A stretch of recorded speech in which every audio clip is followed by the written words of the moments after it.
میرے حضور نے یہاں تک فرمایا کہ جو شخص قرآن پڑھتا ہے اس کے لہجے میں لکنت کی وجہ سے یا عجمی ہونے کی وجہ سے وہ اٹکتا ہے اور اس کا لہجہ ٹوٹتا ہے، تو میرے حضور نے فرمایا اللہ اس کو دوہرا ثواب عطا کرتا ہے، ایک قرآن پڑھنے کا ثواب اور ایک اس کو اٹکنے سے جو تکلیف ہوتی ہے، تو فرمایا اللہ اس کا بھی اس کو ثواب عطا کرتا ہے۔ اور فرمایا یہ وہ پاکیزہ کتاب ہے کہ اگر تمہارا رب سے باتیں کرنے کو جی چاہے تو قرآن کھول کے بیٹھ جاؤ، یہ رب سے ہم کلام ہونا ہے، یہ اپنے رب سے گفتگو کرنی ہے۔ میرے حضور نے فرمایا کہ قرآن اللہ کی وہ لٹکتی ہوئی رسی ہے جس کا ایک سرا تمہارے ہاتھ میں ہے، دوسرا سرا تمہارے رب کے ہاتھ میں۔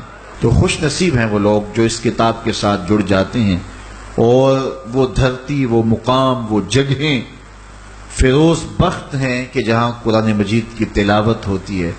گھروں کو قبرستان نہ بناؤ، گھروں میں نوافل ادا کرو اور قرآن مجید کی تلاوت سے اپنے گھروں کو آباد کرو۔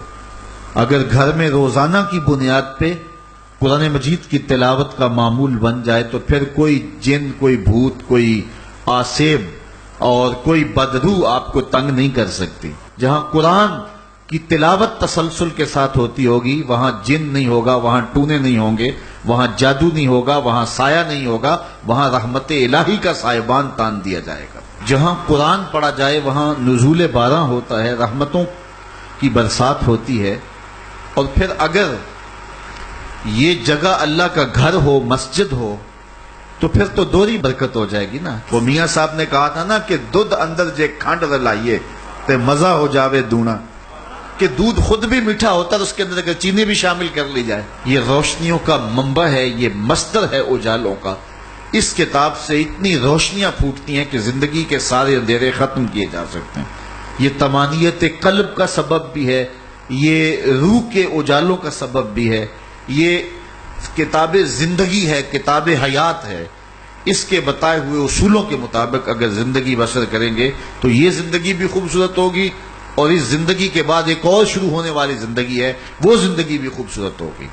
قرآن قبر میں چراغاں کرے گا، قبر میں روشنیاں دے گا، قبر میں اجالا کرے گا۔ اس کتاب کے اندر ایسے ایسے شفا کے نسخے رکھے گئے ہیں کہ ہماری زندگی کے روز مرہ مسائل کا حل ہے۔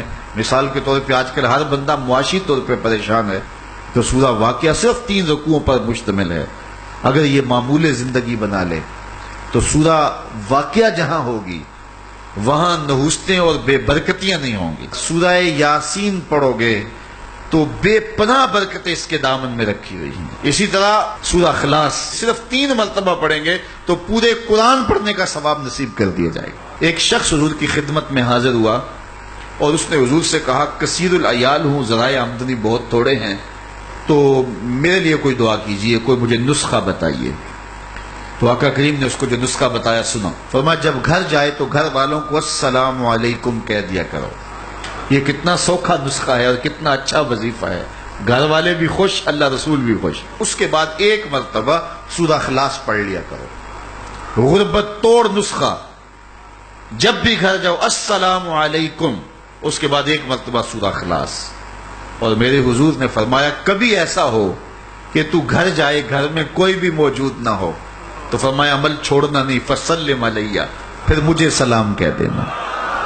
وہ اپنے نام لیواؤں کو تنہا چھوڑتے کب ہیں، جہاں ہم دم نہ ہو کوئی وہاں سرکار ہوتے۔ وہ کہتے ہیں میں عمل شروع کر دیا، گھر جاتا السلام علیکم، اس کے بعد السلام علیکم کے بعد میں سورہ اخلاص 1 بار پڑھ دیتا۔ اس عمل کی برکت سے میں نے تو امیر ہونا ہی ہونا تھا، میرے ہمسائے بھی امیر ہو گئے، میرے ہمسائے بھی امیر ہو گئے۔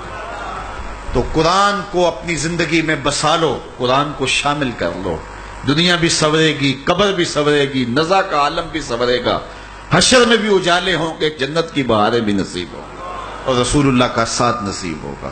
تو اس کتاب سے جڑو، اس کو ورق ورق پڑھو، اس کو حرف حرف پڑھو، اس کو رکوع رکوع پڑھو، اس کا ایک ایک آیت ممکن ہو تو ایک ایک آیت روز پڑھ لو، اور اس کو ترجمے اور تفسیر کے ساتھ، توضیح کے ساتھ، شان نزول کے ساتھ اس کتاب اللہ کی تلاوت کا معمول بناؤ۔